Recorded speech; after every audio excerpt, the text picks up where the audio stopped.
Hello बच्चों, अभी तक हमने अविकारी शब्द में क्रिया विशेषण पढ़ा था।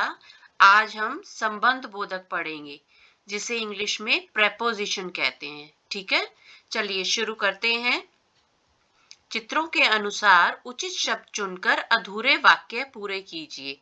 नीचे कुछ चित्र दिए गए हैं और उनमें रिक्त स्थान है, तो आपको ऊपर कुछ शब्द भी दिए गए हैं, उनको चुन करके रिक्त स्थान पूरे करने हैं।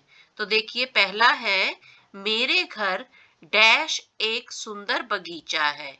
तो हमने क्या लिखा है? मेरे घर के पास एक सुंदर बगीचा है। यह सेब दादी डैश है। तो यह सेब दादी के लिए है। तो बच्चों, इसमें घर और दादी क्या है? संज्ञा है। संज्ञा हम पहले पढ़ चुके हैं, है ना? अब देखिए, अगले पेज पे देखिए, बस्ते डैश मेरी पुस्तकें रखी है। तो आप चित्र में भी देख रहे हैं कि बस्ते के नीचे मेरी पुस्तकें रखी है। अब है छत डैश पक्षी बैठा है। तो छत के ऊपर पक्षी बैठा है ना? तो हमने इसमें भी बस्ते और छत क्या है? संज्ञा शब्द है। और उसके बाद के नीचे, के ऊपर, के पास, के लिए, इन शब्दों का प्रयोग किया है। तो देखिए बच्चों, इन वाक्यों में के पास, के लिए, के नीचे, के ऊपर शब्द घर, दादी, बस्ते तथा छत शब्दों के बाद आए हैं। घर, दादी, छत तथा बस्ता संज्ञा शब्द हैं। के पास, के लिए, के नीचे तथा के ऊपर शब्दों ने संज्ञा शब्दों के साथ लगकर उनका संबंध वाक्य के अन्य शब्दों के साथ बताया है। तो ये संबंध बोधक शब्द है। बच्चों, ये शब्द संज्ञा शब्द के साथ लग करके और उनका संबंध वाक्य के अन्य शब्दों के साथ करवाते हैं। तो ये संबंध बोधक शब्द है। ठीक है, इसीलिए इन्हें संबंध बोधक शब्द कहते हैं। अब इसकी परिभाषा क्या है? जो शब्द संज्ञा या सर्वनाम के साथ लगकर उनका संबंध वाक्य के अन्य शब्दों के साथ बताते हैं, उन्हें संबंध बोधक शब्द कहते हैं।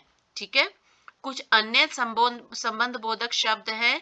अब उनके उदाहरण हैं के बार, के मारे, के भीतर, की ओर, के सामने, के पीछे, के समान, की तरह, के अंदर, के आगे, के साथ, के विपरीत, की तरफ आदि।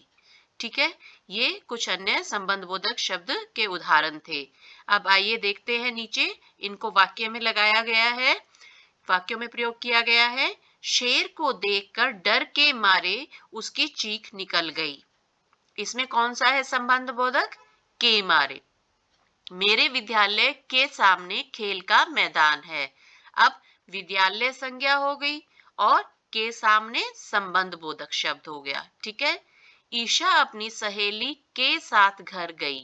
तो ईशा और सहेली क्या हो गए? संज्ञा। और के साथ इसमें वो हो गए संबंध बोधक शब्द हो गया। अलमारी के अंदर कपड़े हैं। तो अलमारी है संज्ञा और के अंदर क्या हुआ? संबंध बोधक शब्द। तो बच्चों, इसी प्रकार आज हमने इस पाठ में क्या पढ़ा?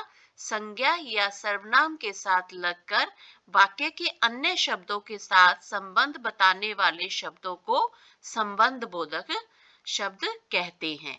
ठीक है बच्चों, इसी के साथ ही यह पाठ समाप्त होता है। धन्यवाद।